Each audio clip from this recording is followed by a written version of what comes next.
ஒருவர் செய்யும் அதிகப்படியான வேலையின் காரணத்தினால் மூட்டுகளின் குருத்தெலும்பு பாதிப்படைகிறது. இது இடுப்பு வலிக்கு ஒரு காரணமாக இருக்கிறது. மேலும் வயது அதிகரிப்பதன் காரணமாகவும் இடுப்பு வலி ஏற்படுகிறது. சில பேர் உட்காரும் போதும் எழும்போதும் இடுப்பை பிடித்துக் கொண்டே எழுவார்கள். இதற்கு காரணம் இடுப்பு மூட்டுகளில் வலி அல்லது இடுப்பை சுற்றியுள்ள அமைப்புகளில் வலி ஏற்படுவதே ஆகும். இடுப்பு வலி வருவதற்கு முக்கிய காரணம் நீண்ட நேரம் ஒரே இடத்தில் உட்கார்ந்து இருப்பதாலும் தொலை தூரம் நடப்பதாலும் ஏற்படுகிறது. நாம் நீண்ட நேரம் உட்காரும் போதும் அதிக வேலை செய்யும் போதும் இடுப்பிற்கு அதிக அழுத்தம் உண்டாகிறது.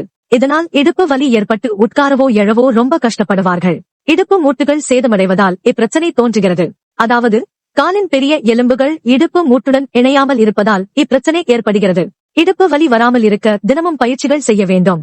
அதாவது ஓடுவது, நடப்பது மற்றும் நீந்துவது போன்ற பயிற்சிகளை செய்ய வேண்டும். வயிற்று தசைகளையும் முதுகுப்புற தசைகளையும் வலுவாக வைத்திருப்பதன் மூலமாகவும் இடுப்பு வலி வராமல் தடுக்கலாம். மேலும் முதுகை பின்புறமாக வளைத்து உடற்பயிற்சி செய்வது நல்லது. அது மட்டுமில்லாமல் உடல் எடையை சரியான அளவில் வைத்து இருப்பதாலும் இடுப்பு வலி ஏற்படாமல் தடுக்கலாம்.